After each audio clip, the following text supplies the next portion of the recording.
SOPখন কাৰ কাৰণে আজি SOPখন ভংগ নহ'বলৈ তাতে শ প্ৰশাসনৰ মানুহ ৰাখিবলগীয়া হোৱা নাই জানো?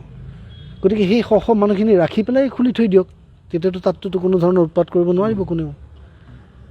এতিয়া মানুহৰ আৱেগটোক অন্ততঃ এইখিনি সময়ত কৰিব নালাগে। আপুনি প্ৰেক্টিকেল কথা মানুহ এজনক বুজাব, কিন্তু কেতিয়া বুজাব? যেতিয়া মানুহজন মানসিকভাৱে যেতিয়া ভাঙি নাথাকে, মানসিকভাৱে দুৰ্বল হৈ নথকা স্থিতিত। আজি মানুহখিনি ন্যায় প্ৰক্ৰিয়া নোহোৱালৈকে মানসিকভাৱে দুৰ্বল হৈ আছে। এইখিনি মানুহৰ ওপৰত কিছুমান নিয়ম জাপি দিব নাপায়। সেইদিনাখন এজন মানুহে কৈছে যে তিনিচুকীয়াৰ পৰা এজন মানুহ আহিব, তেওঁতো 10টা বজাত আহি নাপাবও পাৰে, 11টা বজাত আহি নাপাবও পাৰে, তাৰপিছত কি হ'ব? গোটেই ৰাতি তাত বহি থাকিব নেকি? গতিকে এইখিনি কথাত ইয়াত ইমান জোৰ জবস্তি কৰাৰ কথা নহয়। আমাক ৰাজনীতি লাগে, আমাক ৰাজনৈতিক এটা দল লাগে, আমাক চৰকাৰ লাগে, আমাক শাসকীয় পক্ষ লাগে, চব মানুহৰ কাৰণে। দলৰ কাৰণে মানুহ নহয়, মানুহৰ কাৰণে দল।